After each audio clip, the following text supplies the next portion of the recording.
Salutations spéciales à tous les fans, téléspectateurs, téléspectatrices Saint-Joaquin. Nous avons Borgé là, Roger Borgé là, qui a fait parler de lui, qui nous va faire sur quelques actions de but que Borgé là a inscrit. Nous sommes capables de dire c'est merveilleux. Et goal ça que Borgé a marqué. Nous passons ensemble avec nous et Joaquin. Avant ça, nous allons continuer à abonner à la page, à la subscribe. On nous suit. Cansunur baskıyla topu kazandık. Karina Derya. Sol kanatta boşluk. Roselor Borgella. Ceza sahasına girdik. Açısı dar. Borgella sağına çekti. Roselor Borgella. Roselor Borgella. Gol perdesini en golcü oyuncumuzu açıyoruz. Fatih Vatanspor deplasmanında. 31. dakika. Sol çaprazda sağına aldı Roselor Borgella.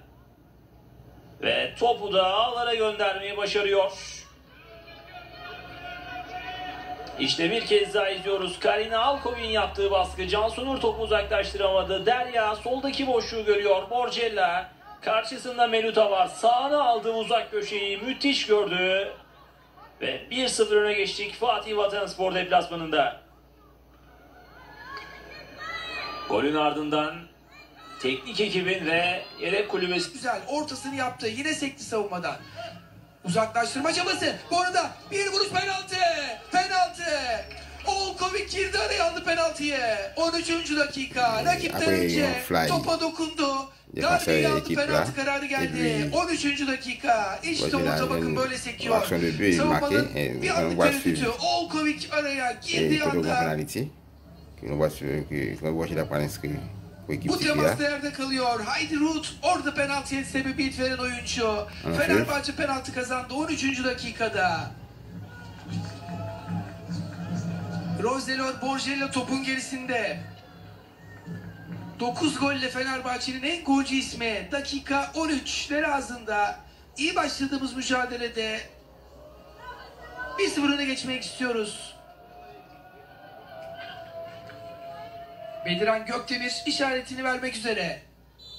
Roselor Borgella, Selda dikkatli. Borgella! Fenerbahçe 1-0 önde.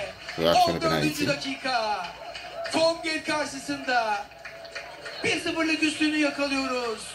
Roselor Borgella'nın attığı golle.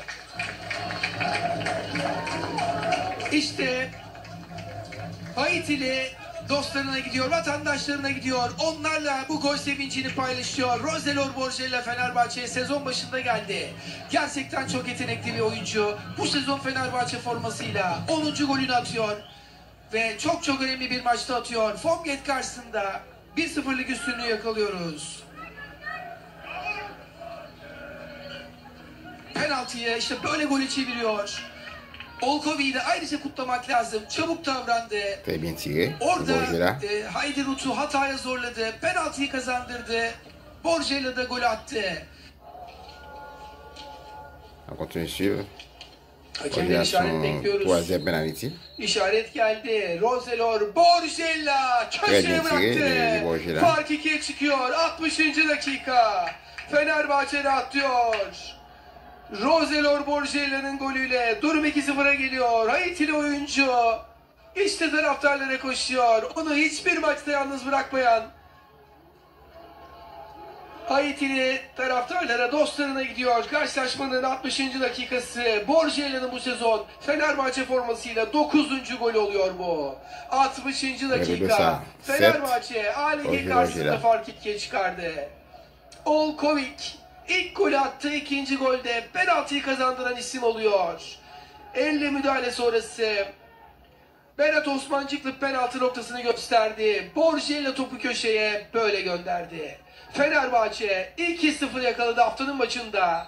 Son yarım saate 2-0'lık skor avantajına giriyor Fenerbahçe. Gerçekten Fenerbahçe Borgella ile korneri kullanma hazırlığında.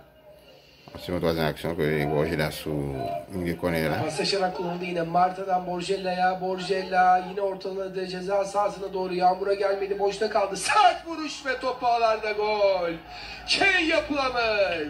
Yine geldi savunmadan. İlk yarıda da denemişti, olmamıştı. Bu kez attı golü, 74. dakikada fark 3'e çıkıyor. Kenya Plummer, Fenerbahçe bir kez daha duran toptan golü buluyor. Borgella'nın ortaları, hatırlayacaksınız. İlk golde yine etkili bir ortanın ardından Olkovin buna benzer bir vuruşuyla gelmişti. Bu kez Kenya Plummer topu ağlara gönderdi.